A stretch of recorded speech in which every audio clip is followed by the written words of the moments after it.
All right, we're going to work through a few practice problems for applying the ambiguous case law of sines, SSA. All right, first problem. It says, use the given measures for triangle A, B, and C to determine the measure of angle B and the measure of angle C. Round to the nearest tenth. If triangle ABC does not exist, write no triangle exists. So in this case, first one, we'll be given the measure of angle A, 120 degrees, side A, 13, and side B, 9. So we had an obtuse angle given, and the opposite is actually greater than the adjacent. So we'll just check our little flow chart. Opposite greater than the adjacent, for an obtuse angle, we do get one triangle. So let's go ahead and figure out the measure of angle B first. So substitute the values in. A is 120 degrees, little a was 13, sine B we're going to find, and lowercase b is 9. To get b by itself, we'll first multiply both sides by 9. Once we get rid of the 9, time to deal with the sine, inverse sine on both sides. So what'll go into the calculator is what's here. So for this problem, I'll actually put it in just to demonstrate. So clear. We're doing inverse sine as our fraction bar. 9 sine 120. And I am in degrees all over 13. That gives us that 36.8-ish. All right, we've got the measure of angle B. Now it's time to find the measure of angle C. Because the three angles A, B, and C add up to be 180, because this is a triangle, simply substitute the values in. Add these two values to get 156.8 and subtract that on both sides. Measure of angle C is about 23.2 degrees. So we did find both angle B and angle C. Next problem. We were given an acute angle, and in this case the opposite is greater than the adjacent. So acute, opposite greater than the adjacent. Up, acute, opposite greater than or equal to the adjacent. There is one triangle. So let's go find the measure of angle B. Substitute our values in. Multiply 19 on both sides to get B by itself. Inverse sine. This is what goes into the calculator. Measure of angle B is a little bit greater than 20 degrees, so 20.3 degrees. To find measure of angle C, because all three angles add up to be 180, because it is a triangle, substitute the values in. Add the 57 and the 20.3. Subtract that on both sides. Measure of angle C is somewhere around 102.7 degrees. So we do have the two angles we were trying to find. Next problem. All right, we're given the measure of angle A, 69 degrees, which is acute. And we're given the opposite and the adjacent. And looks like the opposite is less than the adjacent. So let's go check that. Acute, opposite is less than the adjacent. Opposite is less than the adjacent. We must find the height. And then we'll compare it with the opposite. All right, so the height. Adjacent times sine of the angle. Substitute the numbers in. Calculator tells us a little bit more than 41, so 41.08. So right now, the opposite is less than the height. Let's see what it says. Opposite is less than the height. No triangles. So there's no need to go any further. We found that no triangle exists. All right, next problem. We've got the measure of angle A, 22 degrees. A is 35 and B is 42. So here we're getting an acute angle, and the opposite A happens to be less than the adjacent B. So opposite is less than the adjacent. Let's see. Opposite less than adjacent. Must find the height. Adjacent times sine of the angle. So adjacent times sine of the angle. We get 42 sine 22.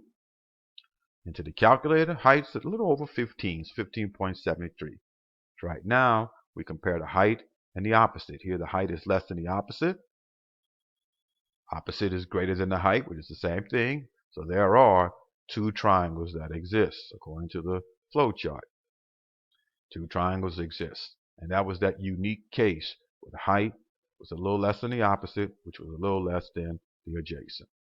So let's go find the measure of angle B from the first triangle. Substitute the values in, multiply both sides by 42 to get B by itself, inverse sine. This is what goes into the calculator, so we get measure of angle B a little bit more than 26 degrees. And notice I'm putting B sub 1 because we already acknowledged that there will be two triangles. So our first triangle, angle B, is 26.7. So now it's time to find angle C from the first triangle. So the measure of angle C, triangle has 180 degrees. So if we took away the A and our first B, that'll help us find measure of angle C. Substituting the values in, measure of angle C is 131.3 degrees, approximately. So we have the measures for all three angles in our first triangle. Because of the understanding of the ambiguous case, we're not done. We need to find the measures for the second triangle. So we saw earlier that we could simply find the measure of angle B sub 2 by simply subtracting it from 180, the B sub 1. B sub 1 and B sub 2 we discovered were supplementary. This is why we can simply just subtract this from 180. If we want certain, I'm going to go to the resource that tells us. It says, if there were two triangles, we did use the law of sines to find the measure of angle 1, B sub 1. To define measure of B sub 2, we simply subtracted B sub 1 from 180. So this is in the resources just in case you forget. So that's what we're doing here. Subtract the two numbers. There's our B sub 2. The same way we found C sub 1, the first C, we'll find C sub 2 doing the same thing. We'll subtract the angles from the second triangle from 180 degrees. That yields 4.7 degrees. So we now have all three angles from not just the first triangle, but the second. So the second triangle has those three angles. We'll do one more. All right. Measure of angle A, 43 degrees. A is 13, B is 19. So here we have an acute angle opposite. A is less than the adjacent 19. So again, opposite is less than the adjacent. We must find the height. So height, substitute the values in. Height eventually is a little bit more than 12 because the height is less than the opposite. Let's see what it says. Opposite is less than the height is less than the opposite. Opposite is greater than height. Same thing. There are two triangles. So again, each time I'm using my resources to help me determine what I should do next. So we've got that unique case. Two triangles exist. So let's go find the measure of angle B from the first triangle. Using the law of sines, substitute our values in, multiply 19 on both sides, then eventually inverse sine on both sides. Measure of angle B is a little bit more than 85 degrees, 85.4. Now it's time to find the measure of angle C from the first triangle. So C sub 1, we simply subtract the other two angles from 180 degrees. We find C sub 1 to be a little bit more than 51 degrees, 51.6. So we've got all three angle measurements from the first triangle. Now it's time to work on the second one. Again, it says, after we found the first, B sub 1, to find B sub 2, we simply subtract B sub 1 from 180 because the two B's are supplementary. So, subtracted from 180, there's our B sub 2. Now, to get our C sub 2, simply subtract the A and the B from 180. That yields 42.4 degrees.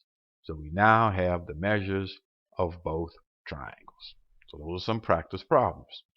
So here are the ones that you will complete.